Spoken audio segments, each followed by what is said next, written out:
Hello and welcome to Guy with Too Much Time. Today we're going to talk about, well, you're thinking, well, obviously a burrito. I'm going to tell you right now, that is not just any burrito. That's a mac and cheese burrito, which really is a great way to make your mac and cheese go a little bit further. So, how do we make mac and cheese? Well, everybody knows you start with a pot, you put some water into that pot, and then you put the stove on high. Well, while that's going to wait to boil, we're going to go ahead and chop up a vegetable. Someone made the observation that I'm not cutting up vegetables correctly. I'm not using a chef knife, I was using a steak knife. Well, here's me struggling to use a chef knife, and you'll even see that my cutting board was moving all over the place.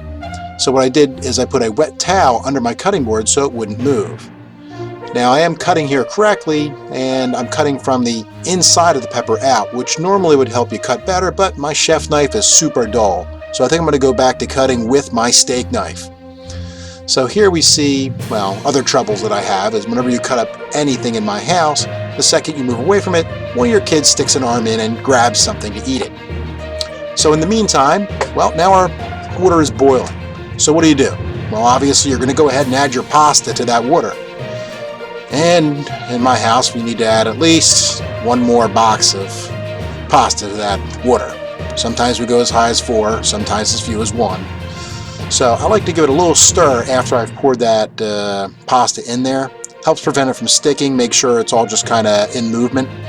Now here's something I think is key too. While that's boiling, you want to get your milk out and let it sit, because your sauce is going to turn out way better if your milk is at room temperature.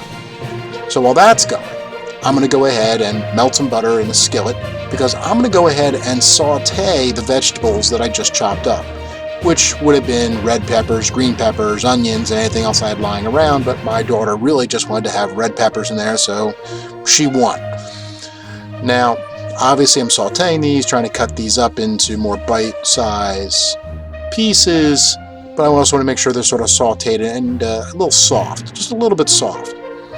Let's see here, we're cutting them up. Want to be a little careful doing that. Is at a medium-high heat.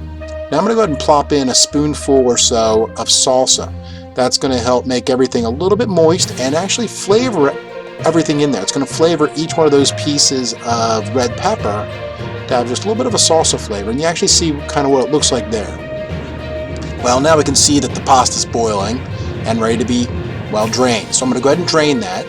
There's our empty pot that we're going to start our sauce in.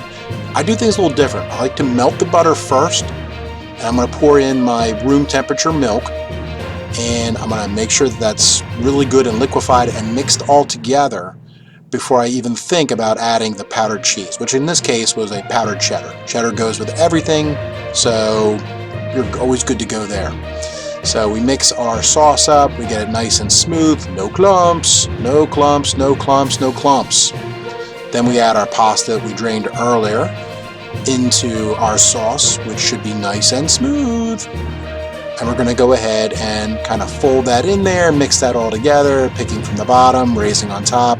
It gets the sauce nice and spread out. We actually see that everything's nicely spread out there. So now we're going to go ahead and put her down our tortilla, put down some of our sauteed vegetables.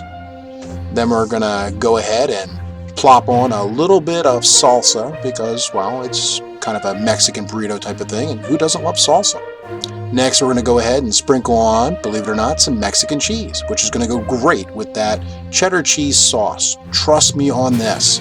And then we're going to put down copious amounts of the mac and cheese. Now, one other thing I was able to add to this is I actually had some bacon left over from this morning's breakfast. Put that on there. Looks pretty good to me. So I'm going to go ahead and fold this up from the bottom, and then I'm going to go ahead and, well, push that piece of bacon down, and then fold that really tight, roll it really tight so that when you pick it up, it doesn't fall apart. So if you liked this video, please subscribe, and if you'd like to see anything, please comment down below.